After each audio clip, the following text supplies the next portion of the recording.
Are you trying to recover from problematic porn use? The decision to quit probably feels like a huge weight. It's tough, often lonely and frustrating. And we get that. We often think of quitting as something that happens overnight, but recovery is rarely a straight line. It's full of ups and downs. Today, we're going to walk you through what porn recovery really looks like. It's not a quick fix, but a journey that moves through different stages. Our goal is to help you understand what to expect so that the path ahead feels less overwhelming and you feel more prepared. Let this video be a reminder to not be so hard on yourself. You're not alone. Let's dive in. Pathway to transformation. To better understand how people make real, lasting changes, we turn to something called the transtheoretical model of change. It's been used for years in addiction studies to show that recovery isn't a one-time decision, but a journey through 6 different stages. If you're trying to quit porn, knowing these stages can help you see where you are and what's coming next. Precontemplation. Quitting addiction isn't about stopping cold turkey. Recovery often begins long before you even realize it. In the pre-contemplation stage, you don't see a problem. Porn feels like a quick escape, helping you cope with tough days, loneliness, stress, or feelings of inadequacy. It offers relief, distracting you from deeper emotional struggles, boredom, loneliness, or anxiety. But maybe over time, you start noticing things that feel off. The relief that porn once provided doesn't feel the same. That's when you start wondering, is this really helping me? This subtle shift in thinking is what leads you into the contemplation stage. Contemplation. In the contemplation stage, things start to get clearer. You're noticing how porn is affecting you. Maybe it leaves you feeling anxious, disconnected, or guilty afterward. Your overall well-being and relationships with others might suffer as well. You're thinking about cutting back, but the idea of quitting still feels overwhelming. And that's okay, there's no rush. This stage can last a long time. Right now, you're gathering information and reflecting on what's going on, and that's an important part of this process. You're beginning to see the whole picture, and it's completely okay if you're not ready to make big changes yet. Preparation. But once you do feel ready, you've reached the preparation stage. Here, you're starting to map out how you'll actually do it, and this is huge. You're taking the time to figure out what needs to change and how to avoid the things that trigger you.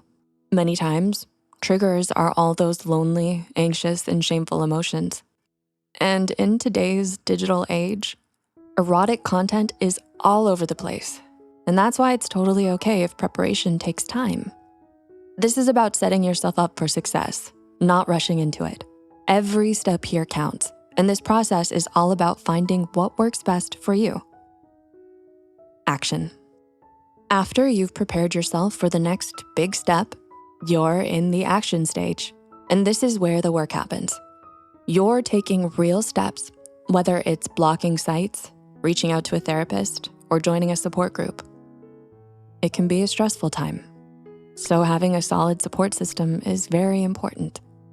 We know that it might feel embarrassing to openly talk about porn addiction, but it doesn't mean you can't find support. Some online platforms, such as Reddit, have big and caring communities for those dealing with this issue. This stage can feel intense because it's a big shift, and adjusting to life without porn can feel strange or even empty at first. Don't worry, that's completely normal. The key is to find new ways to handle stress or boredom. You may start a new hobby, journal about your feelings, exercise, or try mindfulness techniques.